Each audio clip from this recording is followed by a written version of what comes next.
Assalamualaikum warahmatullahi wabarakatuh. Anak-anakku yang solih solihah kelas 6 UPT SD Negeri Tasik 2. Ayo kita berjumpa lagi bersama Ibu Guru.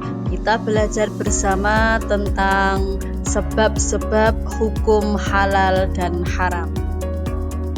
Anak-anakku yang solih dan solihah, tujuan kita belajar tentang sebab-sebab hukum halal dan haram adalah yang pertama, kita mampu menjelaskan pengertian halal dan haram. Yang kedua, kita mampu mengidentifikasi contoh halal itu seperti apa dan haram itu seperti apa ya. Yang ketiga, kita mampu menyelesaikan masalah nyata dengan memilih solusi sesuai hukum Islam. Dan yang keempat, kita mampu menunjukkan bahwa memilih yang halal dan menghindari yang haram dalam kehidupan sehari-hari. Sekarang, apa pengertian halal dan haram? Halal adalah segala sesuatu yang diperbolehkan oleh syariat Islam. Dan haram adalah segala sesuatu yang dilarang oleh syariat Islam. Bila kita melakukan, maka kita mendapatkan dosa. Nah, sekarang kalau sudah tahu pengertian halal dan haram, dalilnya apa, Bu? Dalilnya dalam surat Al-Baqarah ayat 173 dan surat Al-Maidah ayat 3. Nanti kita baca bersama-sama ya.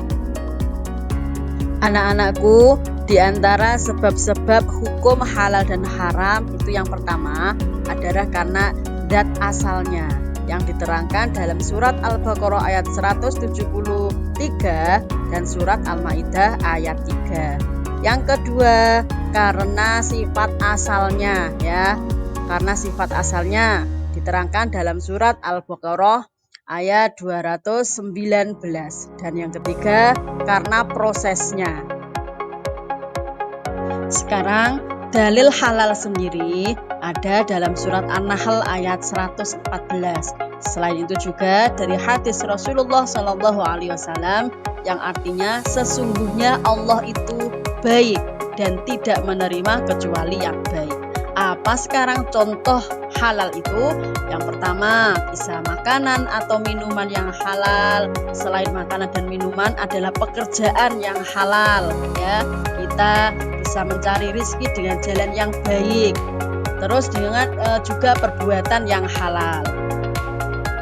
Halil tentang haram dijelaskan dalam surat Al-Maidah ayat 3, larangan makan bangkai, darah, daging babi dan lain-lain. Sedangkan untuk perbuatan yang dilarang dijelaskan dalam surat Al-Isra ayat 32, yaitu larangan berzina. Contoh halal diantaranya kalau makanan berarti berupa makanan yang halal, contohnya ikan, sayur, ayam, kambing atau sapi dengan cara disembelih atas nama Allah, buah-buahan, nasi dan lain-lain sebagainya yang kita makan sehari-hari. Nah, sekarang contoh pekerjaan yang halal seperti apa, Bu? Bisa dengan berdagang ya, menjadi pedagang yang jujur. Ketika menjadi guru, ya guru yang baik, yang jujur. Ketika menjadi petani, petani yang baik dan jujur ya. Dan ketika menjadi dokter, harus menjadi dokter yang baik dan jujur. Semua harus sesuai dengan syariat Islam. Terus contoh perbuatan yang halal apa, Bu? Contohnya menolong sesama manusia, tidak menyakiti hewan, menjaga kebersihan, belajar, dan lain-lain. Nah, sekarang sebaliknya, apa contoh haram? Contoh makanan yang haram ada babi, darah, bangkai ya, seperti yang sudah dijelaskan dalam surat Al-Maidah ayat 3. Ada juga minum-minuman yang memabukkan dan lain-lain. Kalau pekerjaan yang haram contohnya mencuri, korupsi, menipu, merampok dan lain-lain yang tidak sesuai dengan syariat Islam.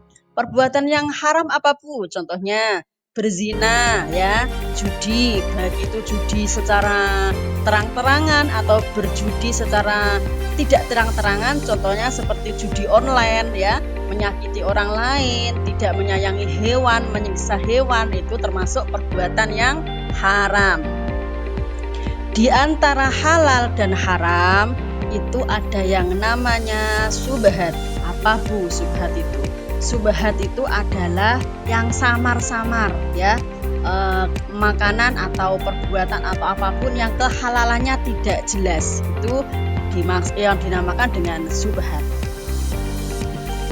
Di antara hikmah kita menghindari yang haram adalah yang pertama, bisa menjaga kesehatan jasmani dan rohani. Yang kedua, menjaga keberkahan hidup. Yang ketiga, mendekatkan diri kita kepada Allah Subhanahu wa Ta'ala. Dan yang keempat, menjauhkan dari perbuatan dosa. Anak-anakku, mari kita biasakan hidup halal agar kita selamat dunia dan selamat di akhirat. Amin, Allahumma amin. Demikian sedikit penjelasan dari Bu Guru, semoga bermanfaat. Terima kasih anak-anakku, semoga anak-anakku menjadi anak-anak yang solih dan solihah selamat dunia akhirat. Kita akhiri dengan bacaan hamdalah, alhamdulillahirabbil alamin.